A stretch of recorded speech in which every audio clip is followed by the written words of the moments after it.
Boa noite a todos. Boa noite. 21 de junho de 2019, nós estamos reunidos para estudarmos o Evangelho segundo o Espiritismo e nós vamos iniciar pela leitura do livro Caminho, Verdade e Vida, mensagem de número 155, Entre os Cristãos. No Evangelho, nós estamos no capítulo 23, Estranha Moral, e item 16, tá? Entre os cristãos, intitulada a mensagem, mas entre vós não será assim. Uma fala do nosso Senhor Jesus, a anotação de Marcos, está no capítulo 10, versículo 43. Emmanuel nos comenta esse versículo. Desde as eras mais remotas, trabalham os agrupamentos religiosos pela obtenção dos favores celestes, desde as eras mais remotas. Então, mesmo dentro do politeísmo, você procurava. A palavra Deus não é um nome, tá? Não é nome, Deus não é nome. Então, por isso que diz, o nome de Deus não é pronunciado. Por isso que tem, Deus é uma, não posso dizer que é um adjetivo, mas não é um nome próprio. Um pronome pessoal. Então, por isso que tinha Deus Ceres, deusa disso, Deus daquilo, Deus... Você está entendendo? Então, se eu queria plantar e queria que a minha plantação pudesse ser grandiosa, que eu pudesse ter uma colheita maravilhosa, eu procurava a deusa Ceres. Ia até o templo e ali eu iria fazer oferendas para que eu pudesse obter um bom plantio, uma excelente colheita. Então, esse movimento de troca com as divindades, isso é algo milenar. E o nosso querido Emmanuel, ele vai fazer uma abordagem aqui que nós vamos perceber que nós ainda estamos nesse movimento de troca e não ainda um movimento de sacrifício. Se nós observarmos a vida do nosso Senhor Jesus, toda a vida do nosso Senhor Jesus, que é de modelo e guia, ele não barganhava com Deus, ele se sacrificava por amor a Deus. Então, é esse movimento que a divindade nos conclama. Mas a gente ainda está nesse movimento de barganhar. Nós temos religiões, respeitando, não é uma crítica, mas uma observação, mas religiões que fazem um culto à prosperidade. E que a gente percebe que não é bem isso. Ao ponto do nosso Senhor Jesus falar, o Filho do Homem não tem uma pedra para reclinar a cabeça. Então ainda e detalhe, se você não foi próspero é porque Deus não te abençoou. Só que essa abordagem extremamente infantil e estreita, nós estamos falando de 3, 4, 2, 1000 anos atrás. Não cabe mais isso hoje, mas ainda respeitamos, mas ainda tem uma massa muito grande que faz essa barganha com Deus. E espero que nós também no movimento espírita não venhamos fazer o mesmo movimento. A gente está espírita e queremos fazer um movimento de que eu não tenho que sofrer nada, que a minha vida tem que ser maravilhosa, que eu não posso adoecer, que não pode me faltar nada, porque afinal de contas eu estou fazendo a pseudo-caridade. Ainda nesse movimento de fazer pedidos, é o petitório, até mesmo em nossa oração. Você pode observar que a nossa oração é Deus, abençoa a minha família, abençoa os meus não sei o quê. Gente, parece assim que Deus é um escravo da gente, sabe? Particular. A gente não faz o movimento de Senhor, me dê força para saber realizar a tua vontade. Me dê sabedoria para eu sempre poder fazer a tua vontade e não a minha, e saber aceitar com renúncia e resignação sem me rebelar. Esse tipo de oração nós não fazemos. Pode observar que a nossa oração é muito pedido. E arregaçar a manga para o trabalho ninguém quer. E de preferência que eu não sofra absolutamente nenhum tipo, não faça nenhum tipo de sacrifício. Nasci para ficar de férias. Porque nós ainda não temos a maturidade de entender que... Porque, gente, tem duas formas de viver dificuldades. O sacrifício é eu, de certa forma, eu poderia ficar deitada aqui, mas eu não vou ficar, eu vou trabalhar, eu vou arrumar, eu vou fazer isso, eu vou fazer aquilo, eu vou verificar quem está precisando. Então eu não repouso, não porque eu não posso, eu não quero, porque eu sinto a necessidade do trabalho. Eu vou em busca, eu vou ver pessoas doentes, pessoas que estão precisando, eu vou atender companheiros, vou atender amigos. Eu saio desse movimento curto, egocêntrico, de um falso repouso, e gente, até a gente conseguir entender que o pior medicamento, o pior veneno que pode existir na vida de um ser humano é a ociosidade. Mente ociosa, oficina do mal. Então, nesse nosso movimento, quando a pessoa se desperta, ela começa... Mas ela poderia ficar só repousando. Estava ouvindo uma palestra do Haroldo, ele falou uma frase de Emmanuel que eu achei muito interessante. Ele diz assim: todo mundo que está sorrindo, está caindo. Só para de sorrir quando se espatifa embaixo. Olha que coisa.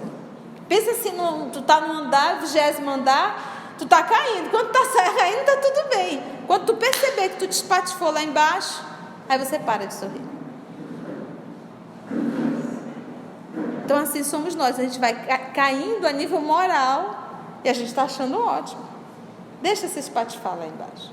Então eu acho que à medida que a nossa ficha cai, a gente já se permite a dizer assim: eu tenho que buscar me sacrificar e não esperar que a dor venha bater na minha porta.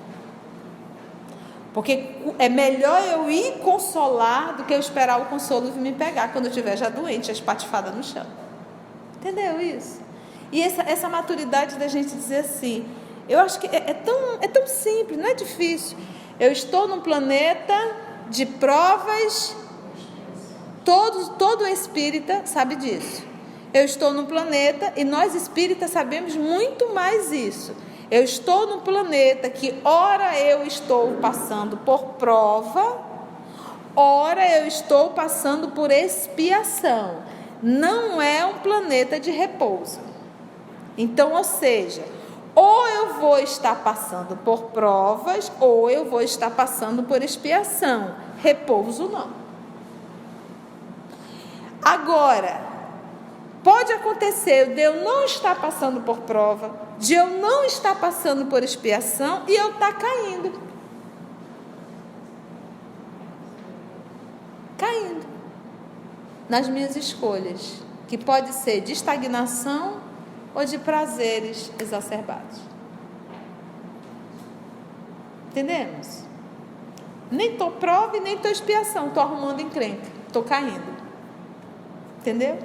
Estou caindo. Vamos lá. Então, desde as eras mais remotas, trabalham os agrupamentos religiosos pela obtenção dos favores celestes. Mensagem 155. Nos tempos mais antigos, recordava-se da providência tão só nas ocasiões dolorosas e graves. Mudou. Vou repetir. Nos tempos mais antigos, recordava-se da providência divina tão só nas ocasiões dolorosas e graves. Enquanto você está caindo, né, vamos dizer assim, enquanto você está ali, tudo bem? Deus para quê? Quando você passa por uma dor, por algo assim, você lembra que existe Deus e busca. Ainda é assim. Os crentes ofereciam sacrifícios pela felicidade doméstica, quando a enfermidade lhes invadia a casa. As multidões edificavam templos em surgindo calamidades públicas. Faz um templo, uma igreja, alguma coisa que é para aliviar isso aqui. Olha, nós estamos passando por dificuldade, vai lá e faça uma oferenda aos deuses, né? A Deus, um sacrifício. Deus era compreendido apenas através dos dias felizes. Se a minha vida é feliz, eu sou abençoada. Tenho dinheiro, tenho saúde, tenho uma família maravilhosa, Deus me abençoou. Ainda. Jesus não foi abençoado, então. Para pensar, Jesus não casou, não teve filho, não teve dinheiro, ainda foi crucificado no meio de 2 ladrões. Pronto, Deus não abençoou Jesus. A tempestade purificadora eu achei o máximo. A tempestade vai levando tudo, mas ela é o quê? Purificadora. Como a gente cresce, como a gente amadurece moralmente, espiritualmente. E eu acho que aí a pergunta que a gente tem que fazer é assim: por que para o Brasil? Por que para o Amazonas? Por que para Manaus? Em Manaus. Então, da mesma forma que eles estão expiando, nós temos a oportunidade, nesse acolhimento, de resgatar nossos débitos. Você está entendendo? Então, os dois estão passando por lições. Porque é um temporal para a gente, você para onde olha, você vê. Eu já ando com saco de bombom, porque eu não dou dinheiro para criança, eu saio dando bombom. Vou fazer agora essa semana, vai ser pacotinho de bolachinha, que aparece menina, bolachinha, saquinho de bolachinha. Porque é terrível para uma criança você olhar e dizer, não tem. Isso marca muito psicologicamente numa criança. Ela sai super feliz, sai serelepe com bombom na mão de iogurte. Mas eles já estão vendendo bombom também. Então, mas mesmo ele vendendo, eu dou. Porque eles estão vendendo aqueles, ele não pode abrir, esse foi dado. Então, ou seja, essa pergunta também tem que ser feita para a gente. Então, a tempestade purificadora pertencia aos gênios perversos. Então, se passou uma tempestade na minha vida, foi o capeta que trouxe para a minha vida isso. Foi o espírito mau. Era essa a crença. Ainda não é aquela informação de que se eu estou no planeta que eu vou passar por provas, se eu estou no planeta que eu vou passar por expiações, isso aqui é uma escola ao qual eu necessito aprender. Agora, a gente percebe que a gente só muda de lição depois que aprende essa. Enquanto ela não aprender, a lição fica se repetindo na encarnação inteirinha. Às vezes a gente passa uma encarnação inteira vivendo a mesma experiência e a gente não consegue aprender. E a tempestade vai e volta, e tu diz, puxa vida, por que eu vivo, isso vive acontecendo comigo? Alô? Você ainda é repetente. Quando a gente aprende uma lição que a gente consegue aprender nessa tempestade, ela não se repete mais. Então, se a nossa vida está um ciclo e se está repetindo a mesma tempestade, presta atenção que você está repetindo, você é repetente, não houve mudança. Não aprendeu. Então, Cristo, porém, inaugurou uma nova época. A humildade. A humildade foi o seu caminho. O amor e o trabalho, o seu exemplo. O martírio, a sua palma de vitória, o seu símbolo da vitória. Então, parece assim, quando a gente olhava Jesus crucificado, parecia que ele estava sendo derrotado, né? Ele parecia um derrotado naquele momento. Acabou. Então, olha, cadê? Mas o sacrifício é o símbolo da vitória. Por quê? Porque é tão interessante isso. Eu estou num planeta de provas e expiações. Um planeta ilusão. Onde nós nos enrolamos todinho com a matéria.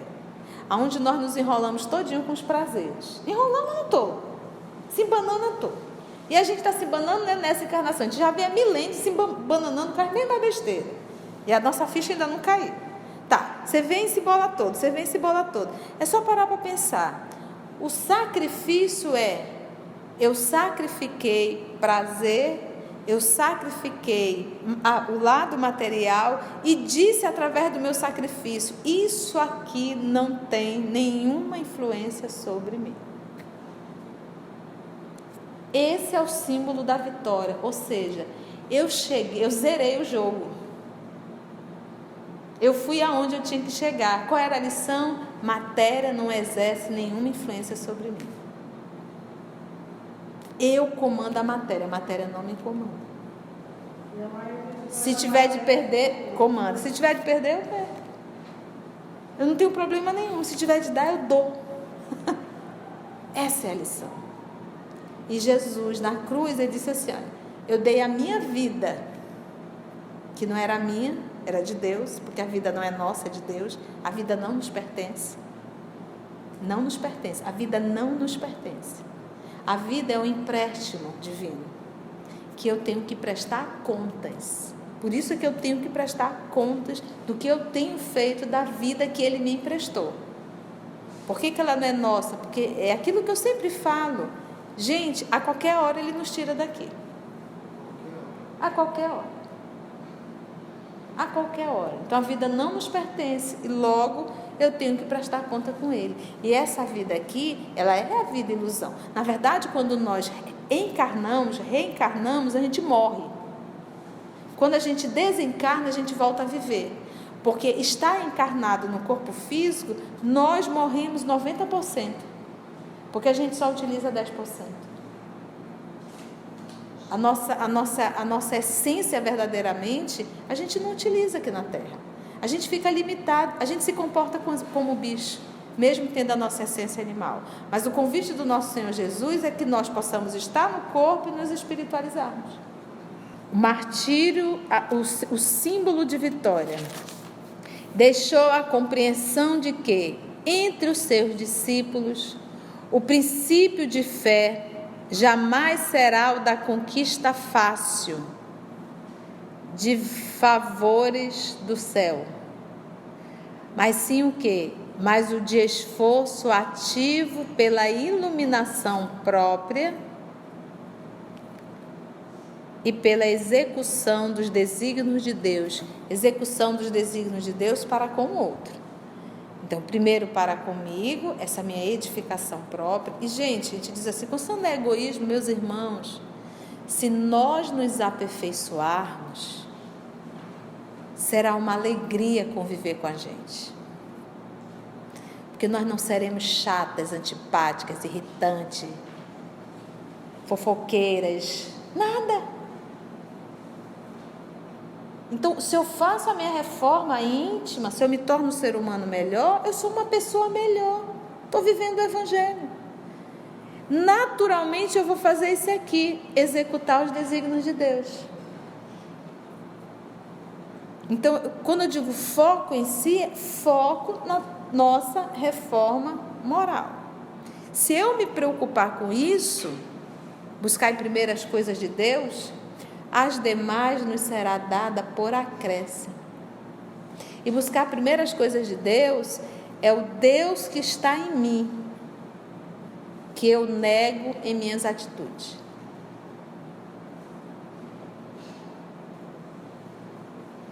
Viver é muito fácil. Só não é fácil para os tolos e idiotas. Tolos porque se iludem com a vida terrena. Idiotas porque não compreenderam por que estão aqui. Mas para quem não é tolo e nem é idiota, consegue perceber que isso aqui é uma escola, que o tempo é um ouro e que não pode perder tempo nisso. Todos os dias, todas as horas. E que cada dificuldade que chega, cada temporal e tempestade que passa, tem um propósito, me fortalecer. É a prova. Valha-me Deus, chegou a prova. E agora? Agora eu já sei como é que eu tenho que fazer. Eu vou tirar um 10 nisso. Vamos finalizar. Da fé jamais será o da conquista fácil de favores do céu, mas o de esforço ativo pela iluminação própria e pela execução dos desígnios de Deus, através das horas calmas ou tempestuosas da vida. Era a fala de Paulo. Na alegria ou na tristeza, eu sou sempre o mesmo. O que acontece com a gente? Quando a vida está calma, a gente está no centro espírita, a gente está trabalhando, está ali, na BBB, passou um temporal na nossa vida, a gente se afasta de tudo. Não tem um tempo. Pela execução dos desígnios de Deus através das horas, tanto as calmas quanto as tempestuosas. Então, seja em que situação eu possa estar, que eu possa permanecer eu falei da casa espírita, mas de realizar os desígnios de Deus. É o quê? Seja que tudo está calmo, tudo está maravilhoso, eu estou sorridente, paciente, tolerante, né? Falo da caridade para todo mundo, realizando os desígnios de Deus, beleza. Passou uma tempestade, que eu continue com toda a paciência, com toda a tolerância, você está entendendo? Não mude, continue realizando os desígnios de Deus. E normalmente o que a gente faz? A gente oscila. A gente está aqui, se está tudo bem, eu estou bem. Se está tudo tempestuoso, eu fico correndo da sala para a cozinha como se eu não fosse espírita e não conhecesse nada. A maior lição do mestre dos mestres, adoro isso, mestre dos mestres, é a de que, ao invés de formularmos votos e sacrifícios convencionais, promessas e ações mecânicas, como a escapar dos deveres que nos competem, porque o dever que me compete é me tornar um ser humano melhor.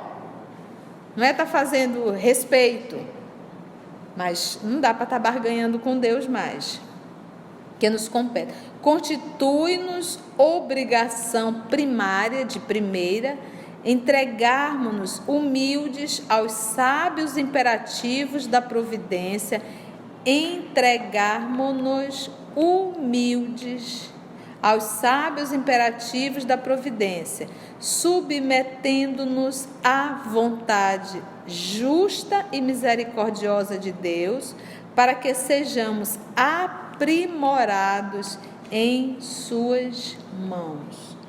Seja feita a tua vontade, assim na terra como no céu. Se nós fizermos esse movimento, pasmem, iríamos sofrer muito menos.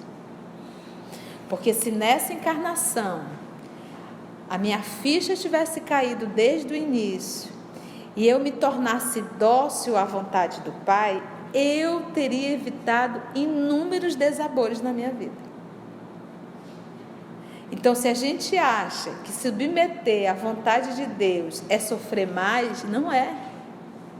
É sofrer menos. Quantas patologias a gente adquire por não ter escutado a voz de Deus? Quantos casamentos desestruturados porque a gente não escutou a voz de Deus? Não é esse, te acalma, para que a pressa? Quantas situações, se nós tivéssemos escutado, nós não estaríamos. Então, em verdade, seguir as lições de Deus é evitar dores horrendas.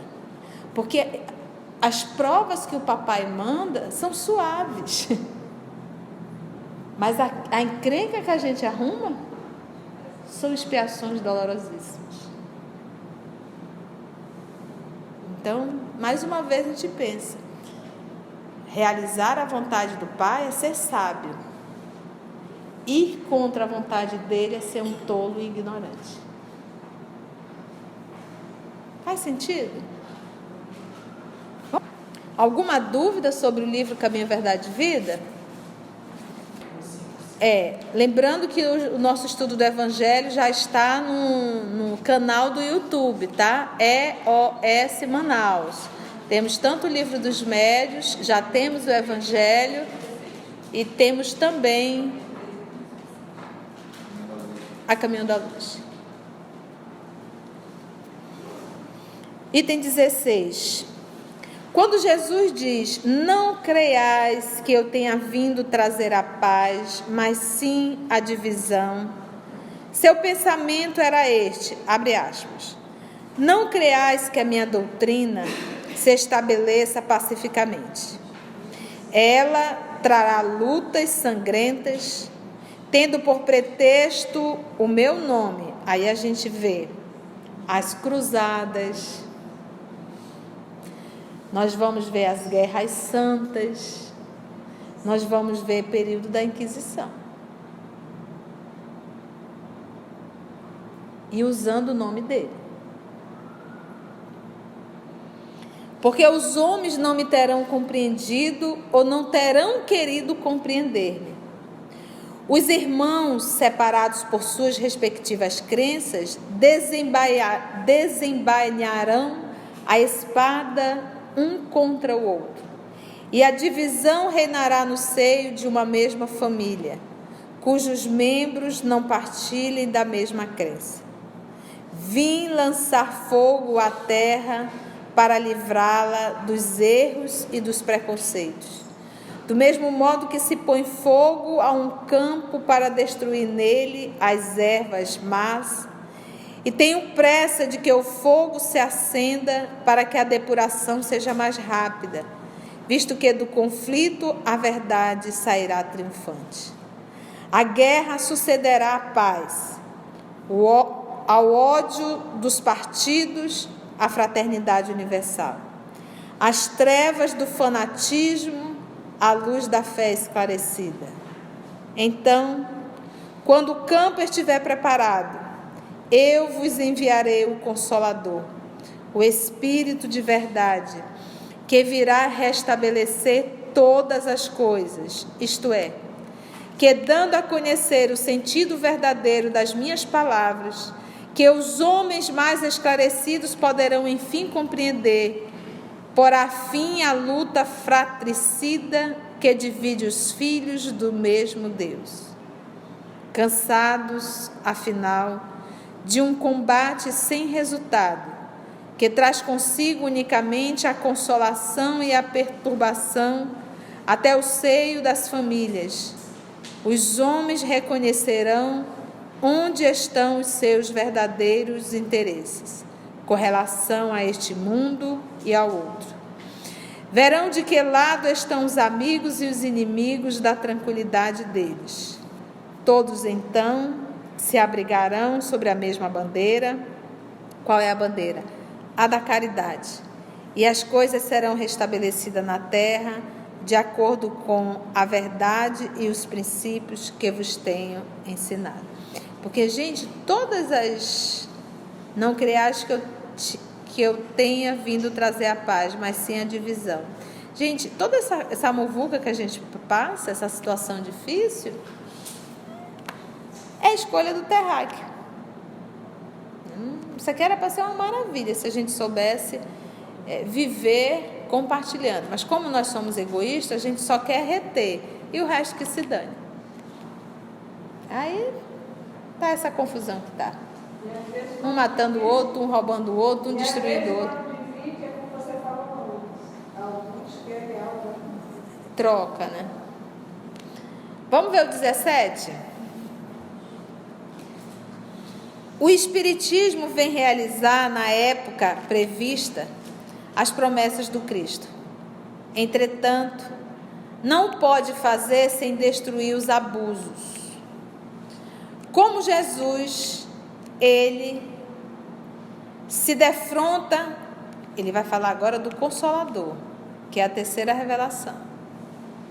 Ele se defronta com o orgulho, o egoísmo, a ambição, a cupidez, o fanatismo cego, os quais, levado às suas últimas trincheiras, também barra-lhe o caminho e lhe suscitam entraves e perseguições. Também ele, portanto, tem de combater, mas o tempo das lutas e das perseguições sanguinolentas já passou. São todas de ordem moral as que terá de sofrer, e o fim de todas elas se aproxima. As primeiras duraram séculos, estas durarão apenas alguns anos. Ai, ai. Quando eles falam séculos, eles estão falando em 1000 anos. Quando eles falam em anos, eles estão falando em alguns séculos. As primeiras duraram séculos, estas durarão apenas alguns anos. Porque a luz, em vez de partir de um único foco, ela jorra sobre todos os pontos do globo e abrirá mais depressa os olhos do cego. O Espiritismo, ele não foi centrado em um médium, em um ser humano. O Espiritismo foi uma chuva, veio tanto na América do Norte quanto na própria Europa e explodiu.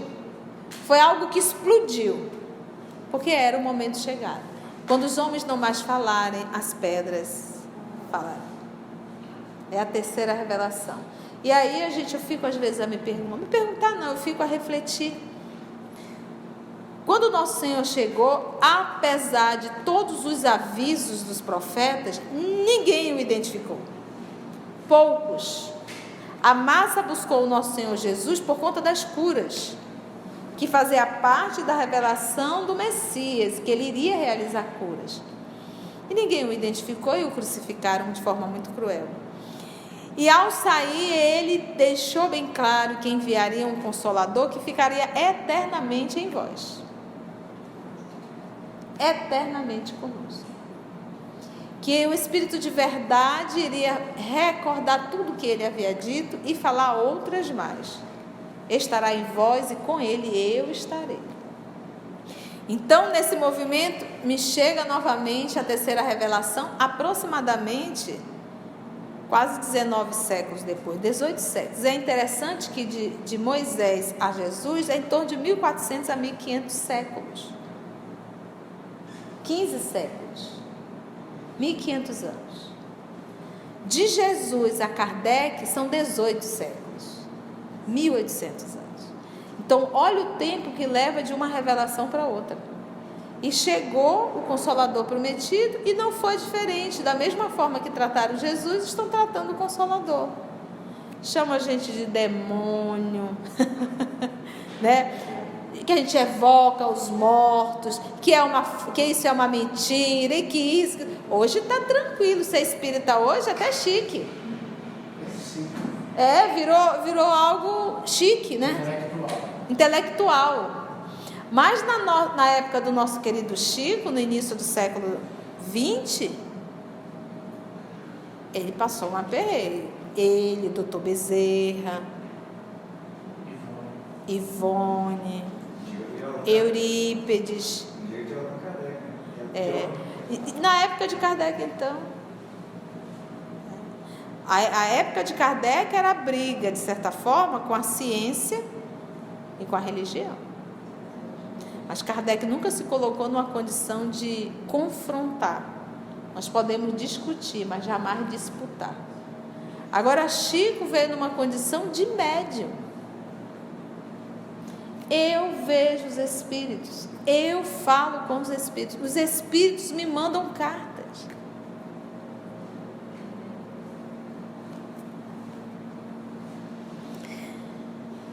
Também ele, portanto, tem de combater, mas o tempo das lutas e das perseguições sanguinolentas já passou.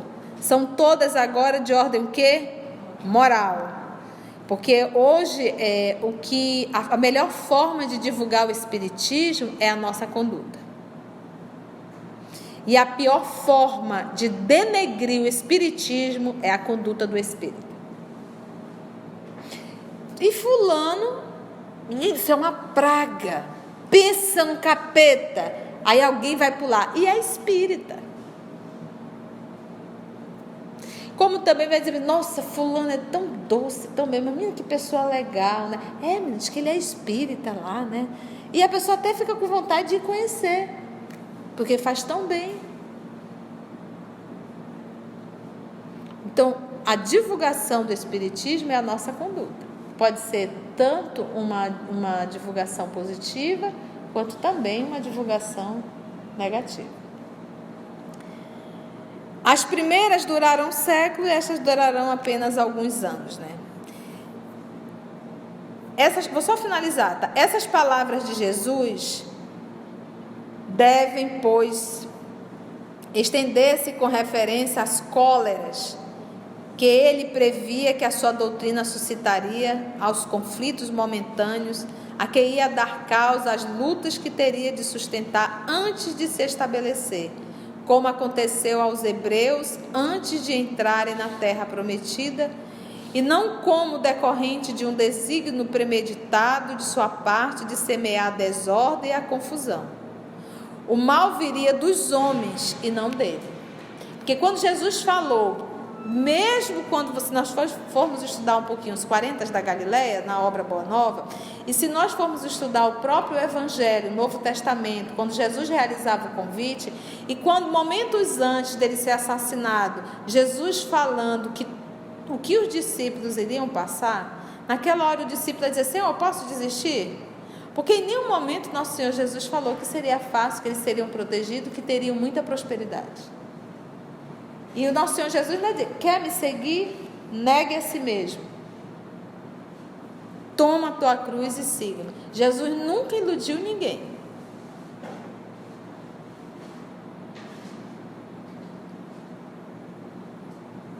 O mal viria dos homens e não dele, que era como um médico que se apresenta para curar, mas cujos remédios provocam uma crise salutar, removendo os maus humores do doente.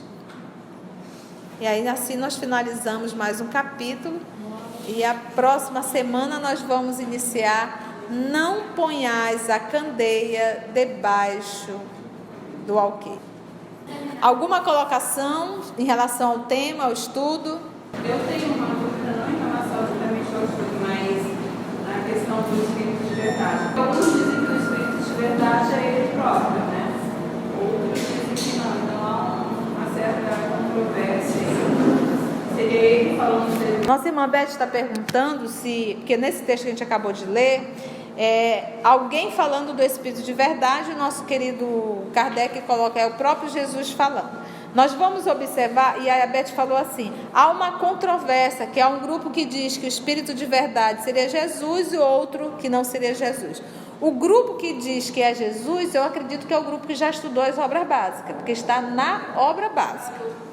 Está na obra básica. Nós vamos encontrar na obra básica, principalmente nós vamos encontrar no livro Obras Póstumas, e nós vamos encontrar também em A Gênese, de Allan Kardec, e vamos encontrar também no Missionário da Luz, do livro de André Luiz, onde fica claro que se trata do nosso Senhor Jesus.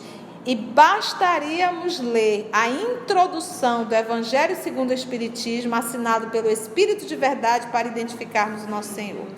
Mas é o Espírito de verdade, sim, é o nosso Senhor Jesus. E várias vezes você vai vê-lo falar dele na segunda pessoa.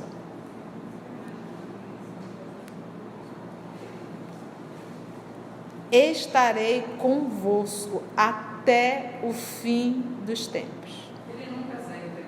Nunca, nunca. E acompanha tudo. Agora, o Espírito de verdade, São Luís diz, Kardec, é o teu espírito familiar. Aí quando você fala em espírito familiar, sabe se ele foi irmão, pai? Não. Quando se fala em familiaridade do mundo espiritual, ele quer dizer assim, ó: tu pensa igualzinho comigo. Tu estás na mesma afinidade. Por isso que Jesus diz assim, chegou alguém e disse: tua mãe e teus irmãos estão aí. Aí Jesus falou da família espiritual. Quem é minha mãe? Quem são meus irmãos? São todos aqueles que fazem a vontade do meu Pai. Então, quando nós vamos estudar isso também, já estudamos também no livro dos médiuns, e está inclusive já no nosso canal do YouTube. Ontem à noite eu estava ouvindo esse estudo, porque eu também me ouço, porque afinal de contas a gente é inspirada. E ele justamente estava falando dessa passagenzinha. Então, o espírito familiar são aqueles que realizam a mesma vontade. Então, Kardec é um espírito familiar de Jesus. É o espírito da pleia do nosso Senhor Jesus. Ele está ao lado? Não, ele está abaixo, mas está bem próximo. Por isso, chamado de um espírito familiar. Aí a pergunta que eu não quero calar: quem é os nossos espíritos familiares? De uma pessoa perversa, o espírito familiar dela é uma pessoa perversa, é um espírito perverso. De alguém mentiroso, presunçoso, orgulhoso, vaidoso, os espíritos familiares são desse nível. Ficou claro? Ficou claro, Beth? Então não tenha dúvida, tá? A Gênese, o próprio Evangelho segundo o Espiritismo, tem um capítulo que vai retratar só para os espíritas. O Espírito de verdade dá várias mensagens. E ele ainda diz assim: um novo mandamento vos dou.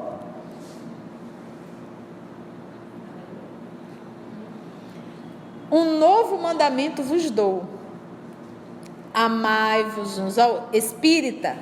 Amai-vos. Este o primeiro mandamento. Instruí-vos, este o segundo. E Ele pode dar, entendeu? Agora, só uma informação. Quanto mais evoluído o espírito, maior o seu poder de irradiação. Então, Jesus não precisa estar ao lado do médium para dar a comunicação. E mais uma ressalva. Obras póstumas. Ele diz a Kardec: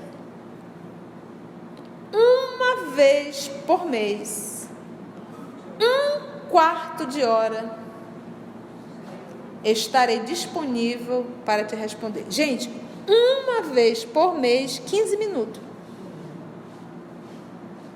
15 minutos. Mas você imagina o que é ter 15 minutos de Jesus?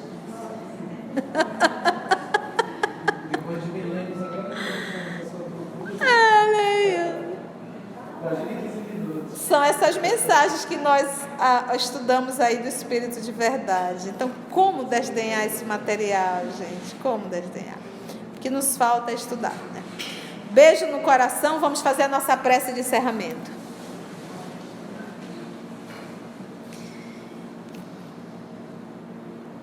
E assim, amor de nossa vida, nosso Senhor Jesus, nós unindo o nosso pensamento para lhe agradecer por mais essa oportunidade que o Senhor nos dá de sairmos do tumulto da vida terrena, nesse movimento quase sempre horizontal, e fazermos esse movimento aqui contigo, de te ouvir, porque abrir o teu evangelho é te ouvir, e de nos fazer, Senhor, refletir um tanto mais o que temos feito de nossa vida.